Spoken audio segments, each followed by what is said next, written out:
ഒരു കുട്ടി break down ആയിരിക്കുമ്പോൾ അല്ലെങ്കിൽ മാനസിക വിഷമത്തിലിരിക്കുമ്പോൾ അല്ലെ വിഷമിച്ചിരിക്കുമ്പോൾ ആ ഒരു കുട്ടിയുടെ ഭാഗത്തുനിന്ന് ഒരു തെറ്റുണ്ടായിട്ടുണ്ടെങ്കിൽ നീ എന്തിനാണത് ചെയ്തത്, നീ എന്തുകൊണ്ടത് ചെയ്തു, നിനക്കറിയത്തില്ല ഇത് ചെയ്താൽ ഇങ്ങനെയാണെന്ന്, ഈ രീതിയിലുള്ള സംസാരമെന്ന് പറയുന്നത് അബ്സല്യൂട്ട് നോൺസെൻസുമാണ്.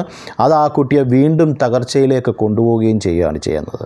അപ്പോൾ അങ്ങനെയുള്ളൊരവസ്ഥയിൽ ആ കുട്ടിയോട് ചോദ്യങ്ങൾ ചോദിച്ചുകൊണ്ട് ഒരു കാരണവശാലും ചെല്ലരുത്. അവിടെ ചെയ്യേണ്ടത് ഹെൽപ്പ് ഓഫർ ചെയ്യുക. എപ്പോഴും പറയുന്ന പോലെ തന്നെ എമ്പതി കാണിക്കുക, സഹാനുഭൂതി കാണിക്കുക. കുട്ടിയെ ഒന്ന് മെൽറ്റ് ഡൗൺ ചെയ്യാനായിട്ട് സഹായിക്കുക. ഈ എമ്പതി കാണിക്കുന്നതിനോടൊപ്പം തന്നെ ആ കുട്ടിയുടെ ബ്രെയിനെ ഒന്ന് ഡിസ്ട്രാക്റ്റ് ചെയ്യാൻ, എന്ന് വെച്ചാൽ ആ കുട്ടിയെ ഈ തോട്ടിൽ നിന്നും ഈ ചിന്തയിൽ നിന്നും ഒന്ന് ഡീവിയേറ്റ് ചെയ്യാൻ മറ്റെന്തെങ്കിലുമൊക്കെ കാര്യങ്ങൾ ആ കുട്ടിക്ക് ഇൻട്രൊഡ്യൂസ് ചെയ്ത് കൊടുക്കുക. ഇപ്പോൾ കൊച്ചു കുട്ടികളാണെങ്കിൽ ചെറിയ ടോയ്സ്, ആ കുട്ടിക്ക് ഭയങ്കരമായി ഇഷ്ടമുള്ള ടോയ്സ് എന്തെങ്കിലും കൊടുക്കാം. കുറച്ചുകൂടെ മുതിർന്ന കുട്ടികളാണ് മറ്റെന്തെങ്കിലും ആശയങ്ങൾ നമുക്ക് പങ്കുവെക്കാം. മറ്റെന്തെങ്കിലും ചോദ്യങ്ങൾ നമുക്ക് വളരെ നോർമലായിട്ടുള്ള കുട്ടിക്ക് സന്തോഷിപ്പിക്കുന്നു അല്ലെങ്കിൽ കുട്ടിക്ക് ഇൻട്രസ്റ്റിങ്ങുമായിട്ടുള്ള എന്തെങ്കിലും ചോദ്യങ്ങളൊക്കെ നമുക്ക് ചോദിക്കാം.